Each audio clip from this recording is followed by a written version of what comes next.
Chico Penteado, programa Diálogo Cósmico, Namastê, pessoal. Pessoal da TV São Tomé das Letras, o Joel e a Karen, é um prazer estar aqui com vocês sempre, falando de ufologia, assuntos correlatos. E hoje eu vou falar de uma coisa que eu recebi, como sempre, eu muito mais recebo coisas do que trago os materiais meus, porque na verdade o contato ufológico de uma pessoa é uma coisa lenta, não é todo dia que eu estou vendo ET, que eu estou vendo UFO, né? Principalmente agora em março, que chove muito,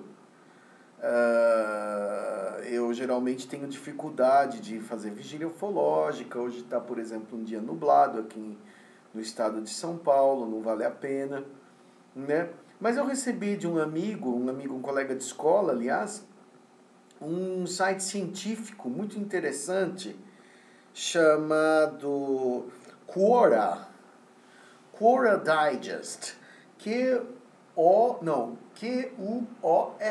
Quora Digest, né? Como tinha aquele Reader's Digest muitos anos atrás, aquela revista de curiosidades, né?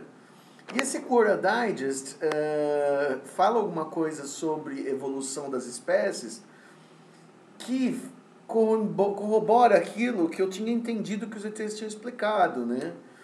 Que a evolução darwiniana, que começa com os peixes, os animais marinhos, começa na verdade com os trilobites, os animais de cascadura, depois vai para os peixes, depois vai para os répteis e os insetos, primeiro os insetos na verdade, depois os répteis e por fim os mamíferos e as aves, né?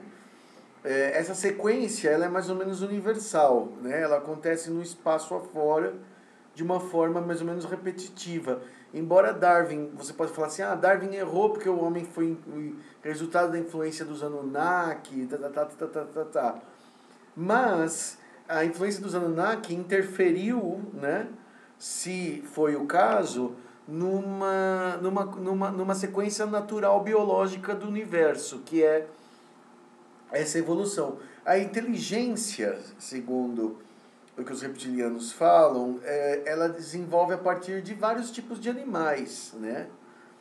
Quando a inteligência se desenvolve em animais marinhos, por exemplo, golfinhos e baleias, essa inteligência fica complicada porque, por exemplo, debaixo d'água você não consegue construir civilização.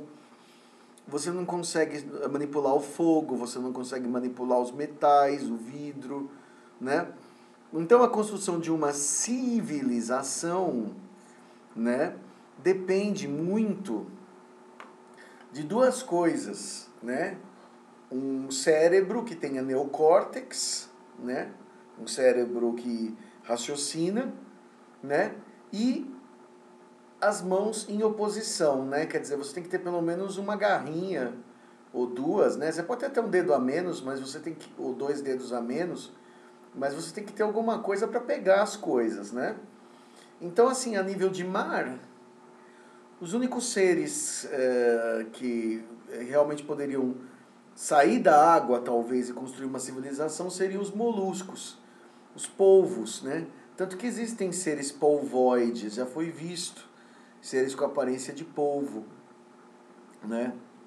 Mas assim, golfinho, baleia, peixe aquático, seres aquáticos, né, que tem aquela forma náutica, eles não têm realmente como sair da água e... A não ser que aí vira réptil, né? Quer dizer, ou vira mamífero, né?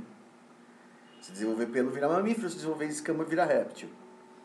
E o réptil vem antes do mamífero. Isso explicaria por que os reptilianos se consideram superiores aos mamíferos, se consideram terem uma primazia, uma antiguidade superior e uma habilidade superior e uma ascendência sobre o planeta Terra. Por exemplo, a era dos dinossauros foi antes da era dos mamíferos, e isso seria o caso nos mundos de uma forma geral. Quer dizer, os répteis se desenvolvem, né, de uma forma muito antes do que os animais mamíferos, e em muitos lugares os mamíferos não têm vez. Os mamíferos não teriam tido vez na Terra se os répteis se os trodontes, por exemplo, tivessem desenvolvido vida inteligente e o Terra seria um planeta reptiliano.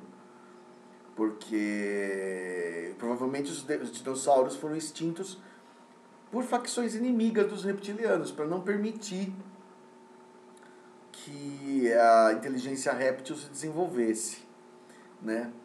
Muitas pessoas falam também sobre reptilianos que os reptilianos têm um cérebro reptiliano. Mas o ser humano também tem um cérebro reptiliano. O ser humano tem um cérebro reptiliano, o ser humano tem um cérebro límbico, e depois ele tem o neocórtex, o córtex e o neocórtex. Então, por exemplo, quando o cérebro que tem emoções, que raciocina, que tem compaixão, etc., é o neocórtex. O cérebro límbico é o cérebro instintivo. Todos os animais têm cérebro límbico, entendeu? Mas certamente os reptilianos, mesmo que eles tenham um cérebro límbico avantajado, eles têm que ter um cérebro a mais para desenvolver civilização do que o réptil que a gente tem na Terra. Então eles também têm o tal do neocórtex, entendeu? Que dá aquelas nuances de comunicação, de capacidade de desenvolver idiomas, da capacidade de se comunicar, da capacidade de inventar, de entender, de conectar, né? Porque senão você é simplesmente um bicho, se você só tem um cérebro básico, você tem que desenvolver um cérebro a mais para desenvolver a civilização, né? O que pode acontecer é que o reptiliano, isso eu acredito, isso eu posso dizer na verdade de cadeira, é que o reptiliano tem os seus instintos, a sua animalidade mais exacerbada, então ele é mais próximo de um animal. Então, por exemplo, do ponto de vista humano, eles seriam considerados como distúrbios de personalidade, entendeu? Uma exacerbação de narcisismo, uma exacerbação de autoimportância, de comportamento antissocial, etc., caracterizado pelos instintos estarem acima, vamos dizer, o id está acima do superego, né? Quer dizer, os instintos ficarem acima da moral, né? Ou de uma moral ditada pela religião e tudo mais. Mas isso não significa que eles não são seres também intelectivos, né? Que entendem as coisas. Senão eles não conseguiriam entender o comportamento humano e eles não conseguiriam criar uma civilização, eles não conseguiriam chegar aqui, por exemplo, né? Chegam. Sempre chegaram, né? Agora, por exemplo, uma coisa interessante é que a gente fala assim, muito vida reptiliano, anfíbios, né? Sapos também, que praticamente é um réptil, né? A diferença só é que o anfíbio é mais ligado à água, né? Mas, por exemplo, uma coisa muito curiosa que esse Quora colocou é a relação entre gravidade e evolução. Por exemplo, a Terra tem uma gravidade X. E se a Terra tivesse meio X? Se, por exemplo, se a Terra fosse meio que nem a Lua, fosse menorzinha, e você começasse a pular muito assim na Terra, como se você fosse mais leve. Porque você sabe que na Lua você tem 17% do peso que você tem na Terra. Então, se eu tenho 100 quilos, lá eu teria 17, quer dizer, dá pulão, assim, com uma facilidade, daqueles super pulos, né, que a gente via os astronautas dando. Então, aí o que acontece? Você tem o que aconteceria é o seguinte, se a vida se desenvolvesse num planeta com menos gravidade, uma coisa muito surpreendente ia acontecer, além dos reptilianos e tal, antes mesmo dos reptilianos, e isso aconteceu em muitos lugares, os insetos iam desenvolver vida inteligente. Por quê? Porque o inseto na Terra, pela gravidade terrestre, ele é limitado a um tamanho máximo de uns 10, 15 centímetros. O maior besouro que você vai encontrar, o maior... qualquer ser com exoesqueleto que você for encontrar, a maior barata que você vai encontrar, tem 5, 6, 10 centímetros, tem aquele besouro gigantesco lá que tem... Não chega a ter, não passa de 20, 30 centímetros, não tem como, né? Porque o esqueletão dele é muito pesado e ele sucumbiria. Eu tenho um amigo que ele tinha um carro, ele chama Pajero. Aí ele não queria ser roubado. Aí ele comprou a Pajero e mandou blindar com um vidro que era desse tamanho o vidro, entendeu? Tinha 2 centímetros, sei lá, pelas janelas. Então era um verdadeiro carro forte a Pajero dele, né? Só que o que aconteceu? O carro não anda mais que 40 km por hora.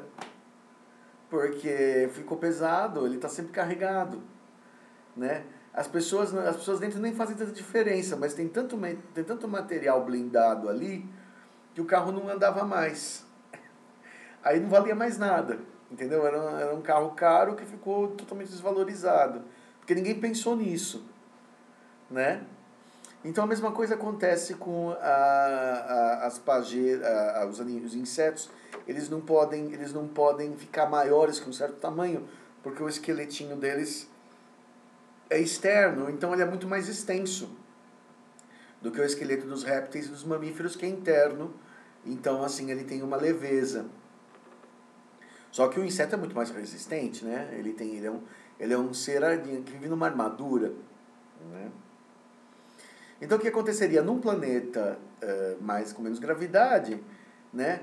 Você provavelmente teria seres com ossos muito mais finos e frágeis, muito mais porosos, quer dizer, todo mundo nasceria com uma espécie de osteoporose natural. Só que os insetos provavelmente dominariam o planeta antes dos mamíferos, não haveria chance nem para os reptilianos. Entendeu? Como se vocês têm esses planetas insetoides, entendeu? Esses seres que parecem louva-a-Deus, que parecem umas baratas, uns besouros. Isso faz todo sentido nessa, vamos dizer, nova evolução darwiniana, nessa reinterpretação da evolução darwiniana, a que a gente pode adaptar à exobiologia, à vida extraterrestre. A gente pode adaptar alguma coisa do que o Darwin concluiu com a vida nos exoplanetas, a exobiologia. Né? Então aqui ele está dizendo o seguinte: seus músculos seriam muito menos desenvolvidos que na Terra, seus movimentos seriam mais suaves e você nesse planeta teórico. Então você seria fraco do ponto de vista terrestre. Você seria lânguido, você seria mole, né? Seus movimentos, você teria pouca força física, empurrar uma cadeira seria dificílimo para esses seres. Você também teria algumas diferenças de peso muito grandes com relação aos humanos.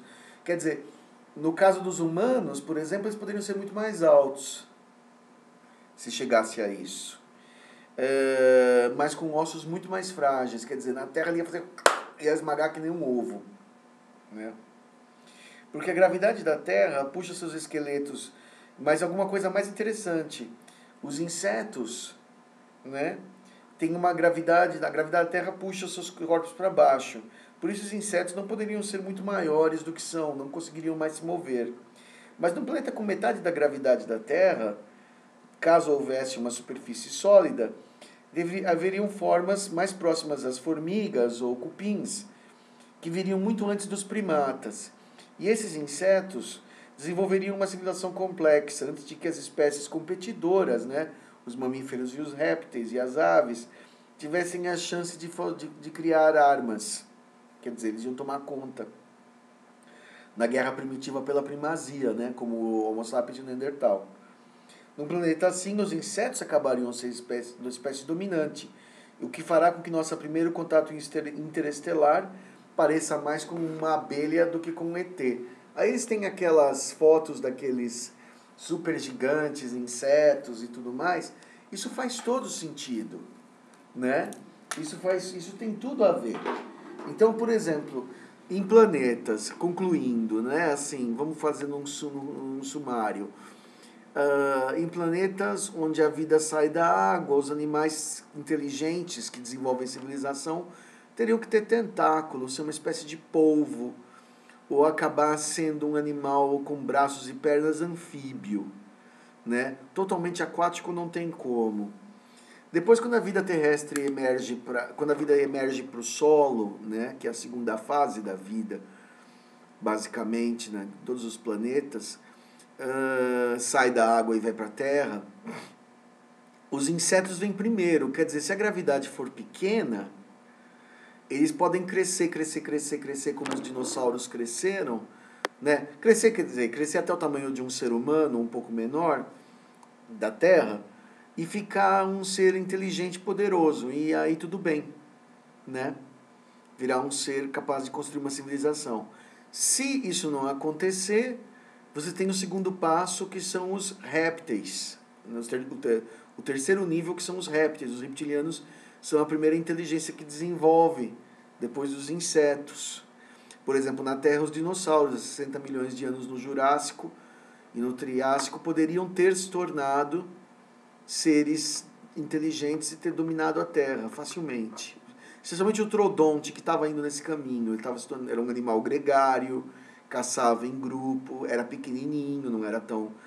Né? Porque não é o Tyrannosaurus Rex ou que vai desenvolver inteligência, porque ele é muito grandalhão. Assim como dentre os mamíferos, os elefantes, as girafas também não foram, né? Ou os grandes predadores, né? Depois você tem, por exemplo, outras linhagens de... Aí vem os mamíferos, né? Os primatas podem desenvolver inteligência. No caso, o homem é um descendente do primata, isso para mim não tem grandes dúvidas. Canídeos podem desenvolver, felinos podem desenvolver, entendeu? E outros bichinhos aí, que nem até aqueles iargas que parecem um cavalinho, né? Uma fuinha, sei lá o que é aquilo, né? E depois também tem as aves, né? Os famosos carians. A ave, na verdade, ela é muito mais próxima do réptil, né? Ela se desenvolveu, na verdade, até bem antes dos mamíferos tomarem conta da Terra. Os pterodáctilos eram as pré-aves, e depois simplesmente dinossauros voadores que depois simplesmente desenvolveram penas. Então, na verdade, uma galinha ou um avestruz é praticamente um dinossauro. Quer dizer, a gente não enxerga dessa forma porque é um animal emplumado, mas o comportamento, a biologia, inclusive quem já comeu carne de jacaré sabe que tem gosto de frango, porque a constituição física dos animais é muito parecida, né? O réptil e o pássaro, né? As pessoas que comeram carne humana, que foram canibais, que nem aqueles sobreviventes lá do Chile, falam que a carne humana tinha gosto de carne de macaco, era uma carne vermelha, né? Que tinha um gosto repugnante para o ser humano, porque uma outra coisa curiosa é que você não é natural você gostar do sabor da carne da sua própria espécie. Fizeram um experimento muito macabro, deram carne de gato para um gato e descobriram que o gato não comia, né? Porque ele sabia que aquilo era um irmão dele. E ele tem um faro mais... Claro que no caso humano você tempera, você põe curry, pimenta, não sei o que, e acaba enganando as pessoas até.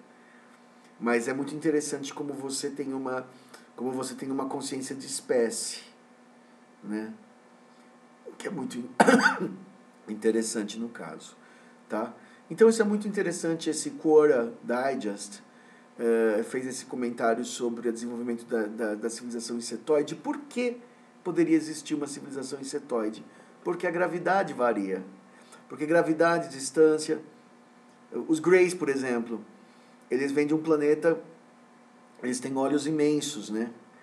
Quer dizer, dizem que vem de um planeta mais escuro, né? Que tem uma estrela velha. Então tem aquele olhão, capta toda a luz. Eles enxergam no escuro com facilidade. Então, condições de planeta determinam a forma. Alto, baixo, peludo, etc. Tá bom? Só para compartilhar com vocês esse assunto que eu achei interessante, né? Eu espero que vocês tenham gostado e namastê.